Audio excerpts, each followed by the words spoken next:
Shalom à toi, je suis le pasteur Emmanuel de l'émission Il est temps dans le ministère international Fondation Lumière. Nous bénissons Dieu bien-aimé pour sa grâce et je bénis Dieu pour toi aussi qui ne cesse d'accomplir sa parole dans la vie de tout un chacun. La gloire revient à lui seul. Donc nous sommes là et le thème de notre message ici, c'est par rapport au jugement de Dieu. Donc, sommes-nous jugés dignes de condamnation ou alors de justification? Bien-aimé, c'est une question très embêtante parce que le Seigneur Jésus est venu avec la grâce, il a pardonné nos péchés et il nous a justifiés. Donc, une raison de continuer à pécher pour dire que le Seigneur Jésus nous a justifiés. Sommes-nous jugés dignes de condamnation ou de justification? Alors, chaque personne peut répondre à cette question, pas selon la parole, mais selon le vécu. Parce que la mort de Jésus, bien-aimé, nous a tous justifiés, sans exception. Tous.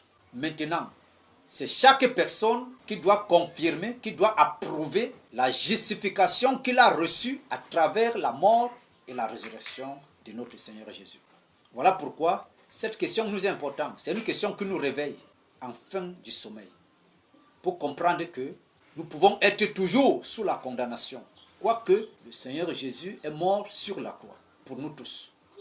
Alors ce que nous comprenons ici, c'est que nous qui invoquons le nom de Dieu, nous qui savons que Dieu est notre Père et que son Fils Jésus-Christ est notre Sauveur, bien-aimés, nous devons comprendre une chose, que le jugement de Dieu ne vient pas, ne se manifeste pas, n'est pas établi par rapport à une classe sociale, à notre taille, par rapport à une couleur de la peau. Le jugement de Dieu ne reconnaît pas ces choses. Le jugement de Dieu ne se repose pas sur la connaissance humaine que l'un ou l'autre peut avoir, ni même par la race, que tu sois blanc, noir, jaune, bleu, que tu sois dans une famille noble ou modeste. Bien-aimé, le jugement de Dieu ne reconnaît pas ça. Bien-aimé, quelle que soit notre nature, nous avons une seule et même recommandation, sans exception, nous tous. C'est là que nous vient de la parole de 1 Pierre, chapitre 1, verset 17. Ici, vous invoquez comme Père celui qui juge selon l'œuvre de chacun, sans exception de personne. Conduisez-vous avec crainte pendant le temps de votre pèlerinage. Parole du Seigneur. Donc, bien-aimé, le jugement de Dieu ici, c'est selon l'œuvre de tout un chacun, en bien ou en mal. L'œuvre de tout un chacun. Cela veut dire que Dieu regarde ce que nous avons fait. Dieu nous juge par rapport à ce que nous avons pratiqué, par rapport à ce que nous avons quotidiennement vécu. Il nous juge par rapport à cela. Et nous notons ici que, en même temps, le jugement de Dieu n'est pas par rapport à ce qu'on nous a fait, à ce que le prochain, à ce que l'ami, à ce que le frère, à ce que les uns les autres nous ont fait. Dieu ne nous juge pas par rapport à cela. Il va nous juger du fait que ce qu'on nous a fait nous a poussé à agir comment. Donc, par rapport à ce qu'on nous a fait, quelle a été notre réaction, notre agissement? Parce que celui qui nous a fait, lui aussi, il sera jugé par rapport à ce qu'il m'a fait. Mais moi, je serai jugé par rapport à la réaction que j'ai posée face à cet acte qui est venu s'abattre sur moi. Face à cette parole qui est venue me heurter. Face à cette action qui est venue se manifester en moi, j'ai réagi comment? Donc, bien aimé, quelle que soit notre position dans la forme physique ou spirituelle, Dieu va regarder ce que nous avons fait dans cette position et non ce que la position nous a présenté. Dieu ne va pas nous juger par rapport à ce que la position spirituelle nous a présenté, à ce que la position charnelle nous a présenté, mais à ce que nous avons fait par rapport à cette position. C'est ça qui va nous juger. Donc, bien-aimé, prends soin de toi-même. Prends soin de toi. Donc, nos œuvres, nos actes, nos paroles, en bien ou en mal, parlez fort devant la face de l'Éternel. Et c'est toi qui peux permettre, si et seulement si cela soit pour toi un jugement, condamnation ou alors une justification. C'est ton œuvre, bien-aimé, qui va te condamner ou alors qui va te justifier. Jésus nous a libérés, justifiés. Maintenant, pour confirmer la justification que nous avons reçue à travers la mort et la résurrection de notre Seigneur Jésus-Christ, c'est par rapport à mon vécu. C'est par rapport aux œuvres que je pratique en bien ou en mal, qui vont confirmer si je suis de Jésus, si je suis de la justification ou alors je suis de la condamnation. Et c'est cette œuvre, bien-aimé, qui va porter le qualificatif dans ce que je dois être, soit du camp des condamnés ou alors des justifiés. Cela ne doit pas nous surprendre, mais chaque personne doit contrôler, doit veiller sur son œuvre.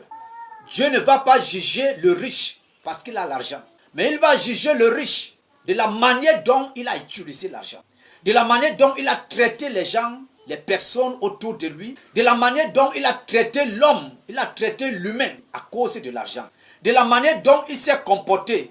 Il a transformé, il a changé sa nature, il a changé de comportement à cause de l'argent. Parce que l'argent ne sera pas jugé, mais c'est l'homme qui sera jugé par rapport à l'argent. La richesse n'est pas mauvaise, mais c'est l'œuvre manifestée, pratiquée avec la richesse qui est mauvaise ou bonne. Dieu ne va pas juger le pauvre parce qu'il est pauvre, mais c'est que dans cet état, comment il a pris les gens.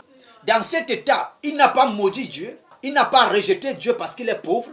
Dans cet état, il n'a pas opté une autre vie à cause de sa pauvreté. Donc, qu'est-ce que la pauvreté l'a entraîné faire? La pauvreté l'a conduit à faire quoi? C'est ça que Dieu va regarder. Est-ce qu'il a gardé sa dignité pour comprendre que ce n'est pas la pauvreté qui fait quelque chose, mais c'est sa relation avec Dieu. C'est sa nature avec Dieu, c'est son œuvre qu'il doit apporter vers Dieu. Car Dieu connaît qu'il est pauvre, mais Dieu l'attend avec cette pauvreté. Dieu n'a pas dit que la porte est ouverte seulement pour les riches pour venir le voir. Même quand il faut donner les offrandes, Dieu sait que le pauvre va donner 5 francs et que le riche va donner 1 million.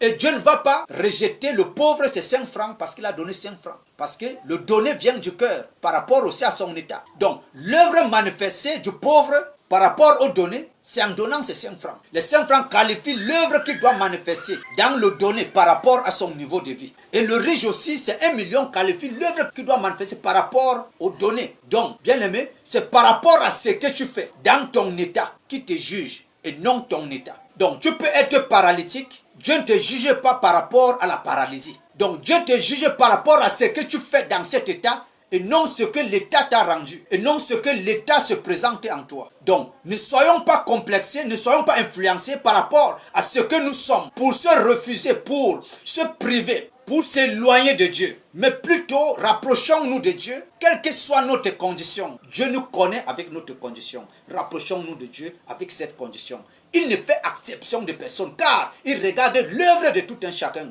C'est ça qui qualifie tout un chacun devant la face du Seigneur. Bien-aimé, que le Seigneur te bénisse, que le Seigneur t'accorde la grâce, que le Seigneur te relève et te réveille par rapport à l'œuvre que tu fais, afin que tu contrôles tes actions, tout ce que tu fais, et que tu redresses ta vie, bien-aimé. Il a dit, veillez sur vous, que chaque personne veille sur lui.